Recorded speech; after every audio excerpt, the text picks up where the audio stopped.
Hey guys, welcome back to Let's Play Skies of Arcadia Revisited. I'm Nye, and we're stopping by dock real quick because we have, I believe, 2 moonfish we need to drop off very quickly before we reach a point of you will not be back here for quite some time. So we got, I want to say 2 moonfish drop off, and they should give us 2 pretty useful items. So here goes Piccolo, growing just a little bit bigger. I think he's the size of like 3 people now. He's pretty huge by now. Keep on, this thing gets bigger and bigger and bigger as time moves on. So the current hairball is going to give me the ghost mail. Good, so we are where I thought we were. Ghost mail is really good armor for this point in the game. And then this should be the only other moonfish I have right now, because I'm pretty sure I have 16. This should be moonfish number 16. And this should give me the Sword of the Cat. We're still here now, this legendary air pirate, a long time after we actually visited his particular island. And this is going to be, yes, the sword. And, yep, that is all my moonfish. Fantastic. So that, I'm about where I thought I was, which is good. I like knowing kind of where I am. So what those items are is a good set of armor for anybody. I'm not sure who I'm going to put it on. And a good sword for Vice. So the Sword of the Cat is here. You can see it does a bit more damage. The big deal about it is it has a chance of delivering a sleep effect on hit. Oh, which is pretty nice. Ghost Mail can be used, I believe, by anybody. I think... Who am I going to drop the Ghost Mail on? I think I'm going to drop it on Enrique, because he's got nothing new. Can't be used by Enrique. Well, that answers that question. Fina, can you use it? No. Okay, well, Ghost Mail will go on to Aka then. And, can I give anything to Enrique? He's kind of anemic right now, which is fine. I don't really need him to be doing much, but, let's see. Yeah, I'm completely okay with that. And he still has the Imperial Crest. Is there anything I would rather do with that? No. So I was corrected in a fairly recent video regarding what Warrior's Heart does. See, I thought it doubled your SP when you focused, because, you know, whenever I've actually paid attention to the numbers, it's always been, whenever I've been very low level. Where am I? Am I in the right place? I'm in the right place, okay. And that's absolutely wrong. What the thing actually does is that, it gives you an extra 2 SP between rounds. That's about it. So we're just gonna do, let's see, you know what, Eiko, just give me a Lander Burst. You can do it immediately, it'll be your first turn. So we are now making our way over to the Dark Rift. It's going to take some time. It may even take 2 episodes. The Dark Rift takes a while. Excuse me. Still getting over being slightly sick. But we're going to go over to the Dark Rift, and that is going to be, it's a bit of a long dungeon. And it is one of the 2 ship-specific dungeons. And by ship-specific, I mean you're in your ship the entire time. It's not a dungeon where you're on foot. It's actually the ship itself that you guide around. And this is both a good thing and a bad thing. This is a very unique way to do a dungeon, because it really, one, it gives you an idea of how big this place is. And you're going to see what I mean when we actually get in here. You know, this place is gigantic. That's part of it. But the other thing about being a ship dungeon is you have a very different way of exploring than you typically do.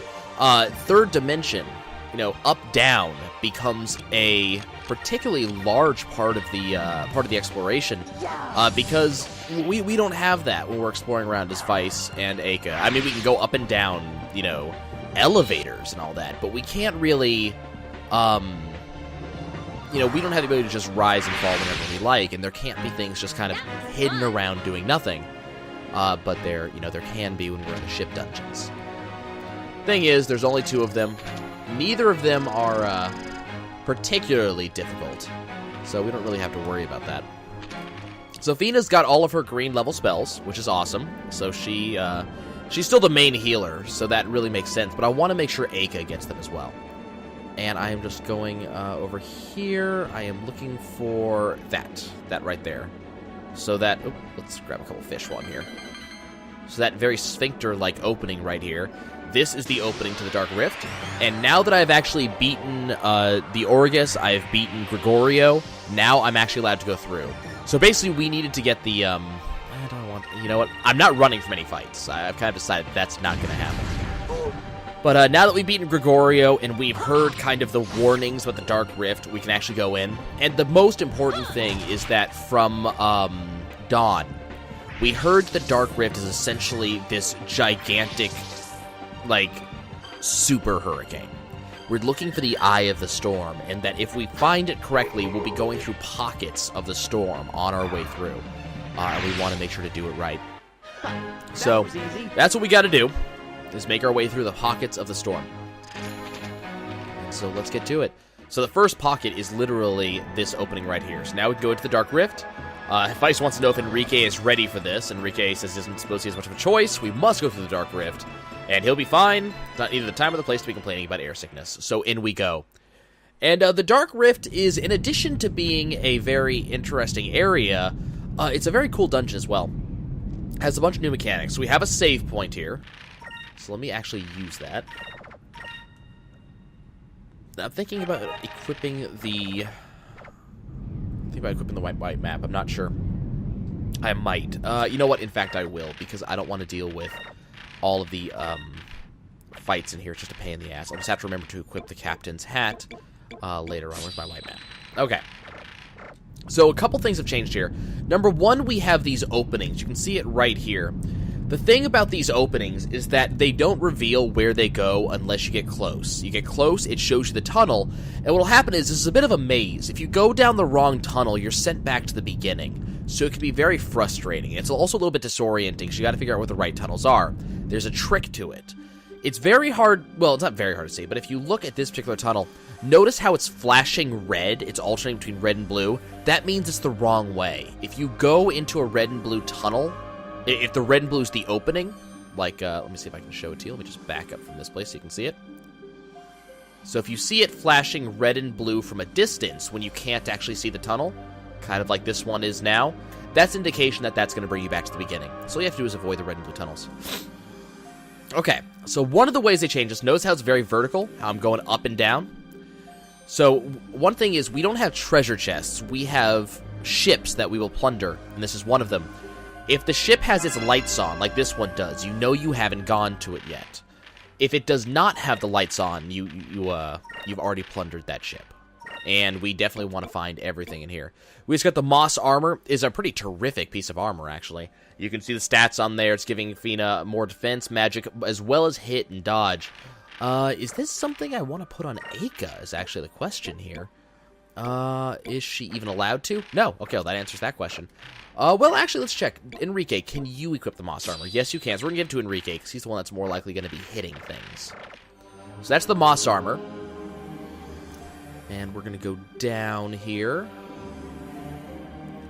We got to make sure we hit up everything, because not only is this place confusing, but there are also some very important things in this place, quite apart from all of the chests here.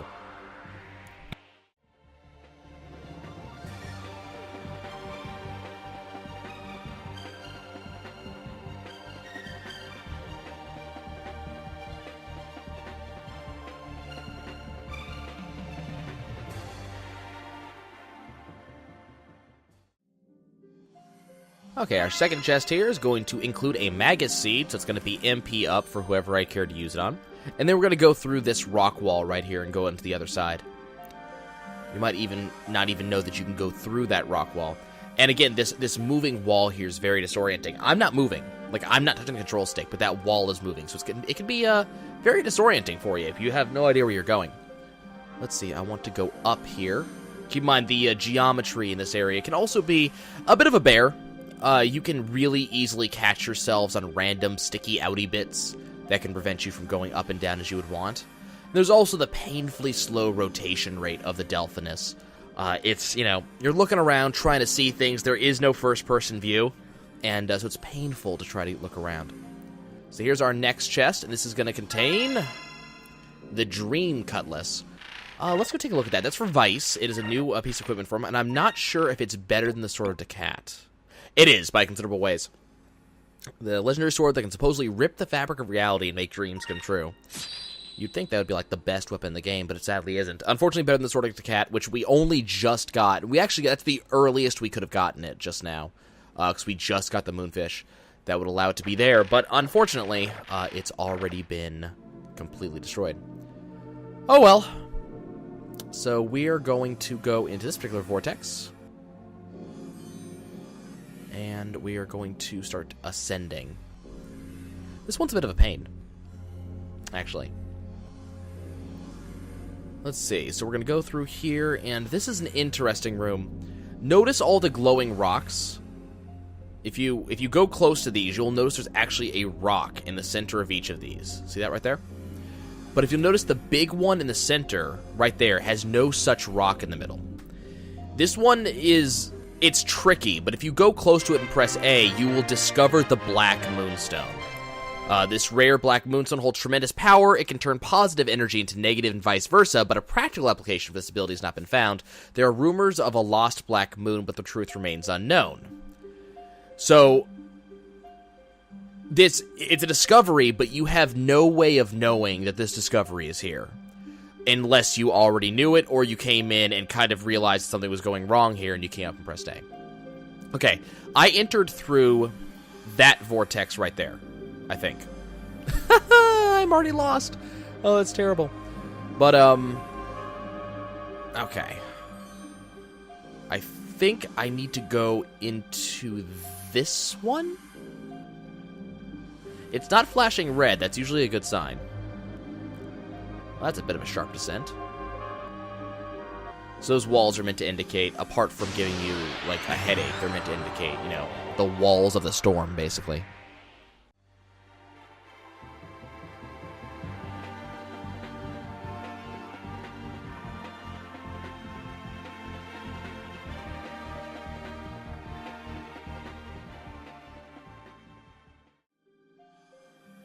I think that might be the first time I've ever fought in the middle of one of these tunnels. I don't remember seeing the winds on the side before. Or maybe I have, I don't know. Okay, is this the right place? Excellent, this is what I'm looking for. Okay, there are multiple ships here. I need to go to all of them. So we're going to go to this one in the lower left first. Okay, so this one is just going to contain nothing more special than a Sacrum crystal. Okay, I'm going to skip that. Is there another one here?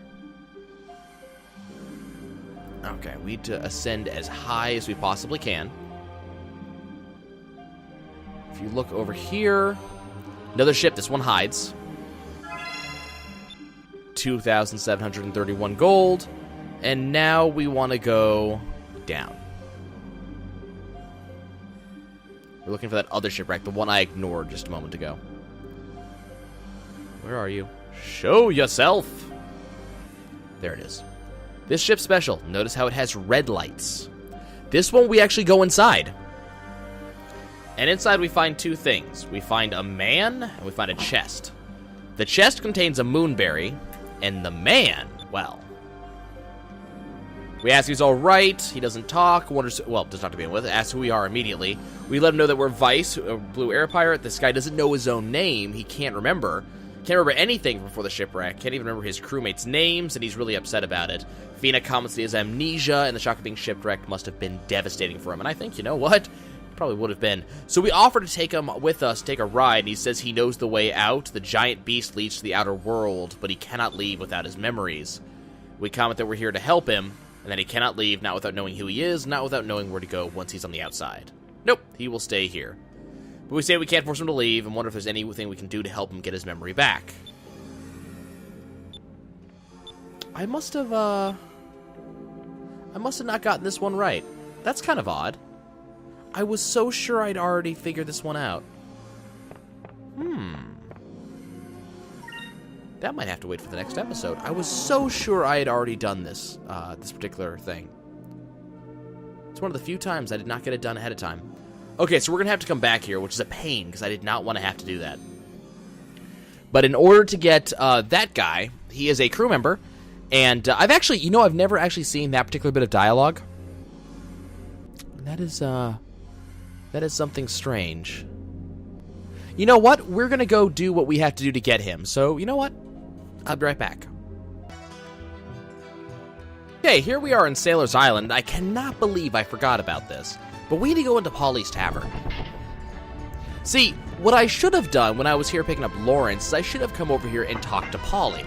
She knows that we're recruiting crew members for our crew, and she thinks that we should be here to pick up more sailors, and thinks we can find plenty of candidates for our crew in here.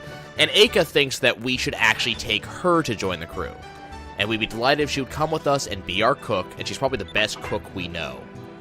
Polly is surprised by this, thinking it's an absolute joke, and she thinks the sailor, and reminds us that the sailor that she met got shipwrecked during one of his voyages to the east. Hint, hint. She's had to make ends meet by running this tavern with only her daughter Anne, and she can't pick up and leave. Anne, on the other hand, says that she should just go. That, Mom's always said that she wished she had a ship of her own so she can go look for Dad, and that Anne doesn't even remember this guy, and Mom should just go find him. Just go. Don't worry about the tavern. Just leave. Leave you, and we will take care of it on our own. Like, she just wants, yeah. So Polly's all of a sudden convinced that she should go, find Dad, bring him home to show him what a wonderful daughter he has, and that's it. We were serious, and she's going to join the crew. That's it. So I somehow completely forgot to pick up Polly. She's one of our cooks. Definitely need to pick her up. And, I don't want to talk to you. You're not interesting. So that's what I missed. I completely forgot to talk to Polly. Now let's, go back to that deserted ship.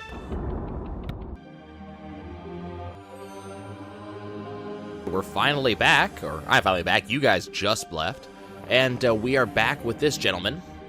And we have finally returned. I wonder if he has remembered anything about himself yet. And he wonders if he's never seen this before. Hey, he's forgotten all about us already. We've already seen all of this.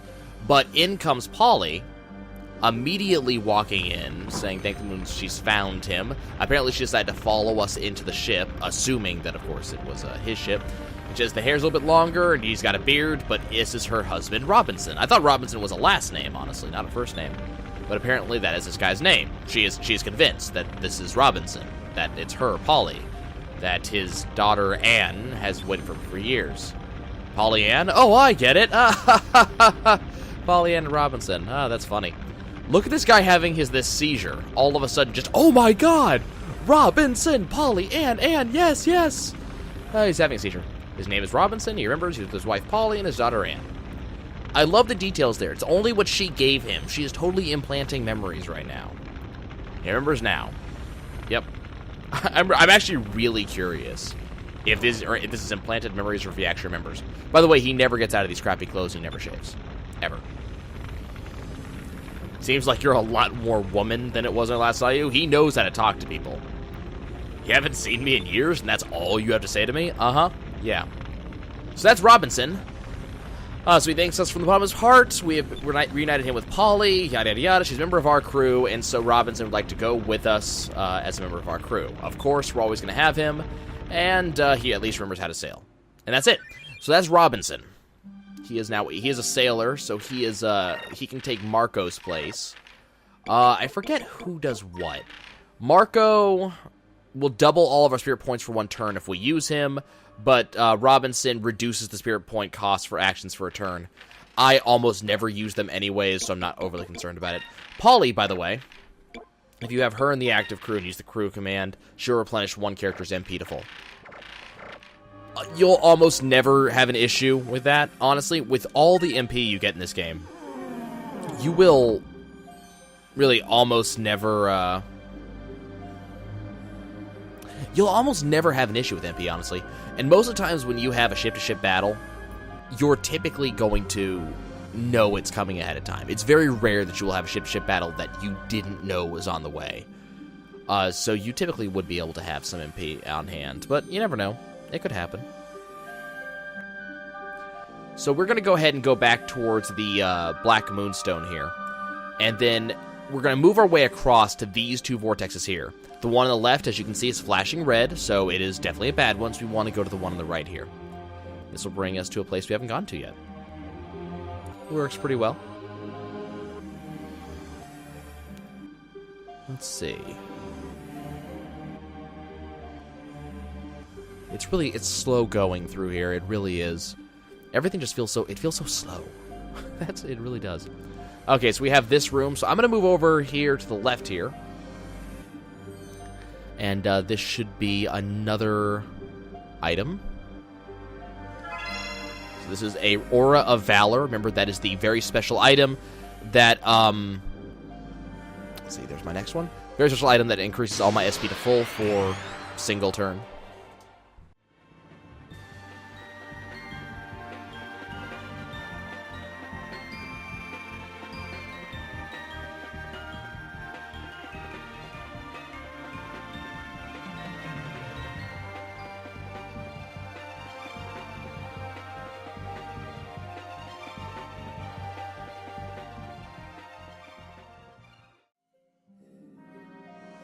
And Aka just learned Sacrum as well.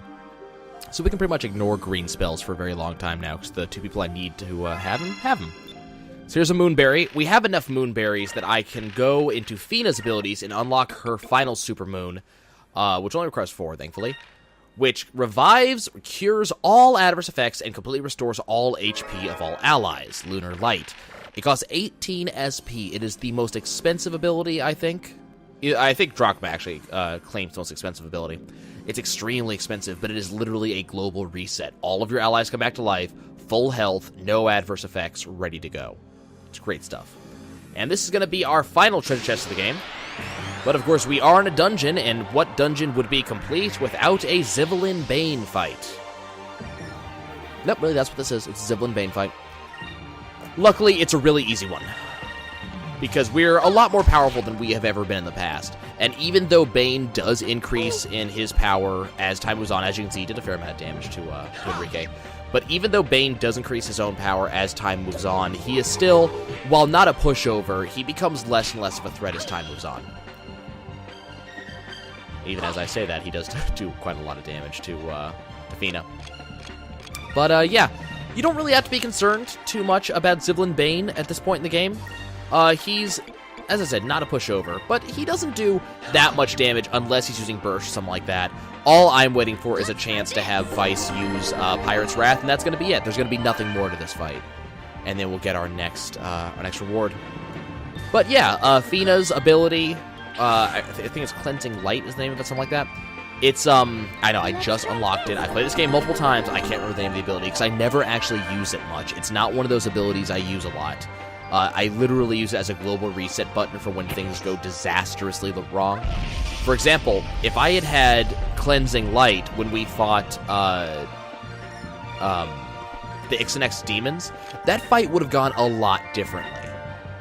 You can just guess what would have changed. You know, we would have done a lot more damage to them. I would have been down a lot less. I wouldn't have to worry that much about the status effects, because I could have just healed everybody and be done with it. Just keep in mind, it is a very expensive ability. It takes me, at present, 2 turns to hit 18 SP, and that's with everybody alive. With multiple people dead, and that's when you're going to use Cleansing Light, is when you have multiple allies dead. With multiple people dead, it's going to take a lot longer to get up that high. So typically, when you see your health starting to dip down to that section, you're going to start saving as much SP as possible. So there's Zivelin Bane, got my Piranta Seed for beating him. We get the Chalice of Blood item in return for beating him, and now we have completely picked up all of the items in this area. So that's all the treasure chests done. Okay, where did I come in from? That's a question. I've gotten myself turned around. That's the one I came in from. Okay, where's my other one? Where's the door I'm leaving through? It's not that one. That one's flashing red. Is it that one? No, it's not that one. I know it's not that one. That one goes back to the second room, I believe. So I think I have to go back up to the top level. And there should be... an upwards-facing door over here. Okay.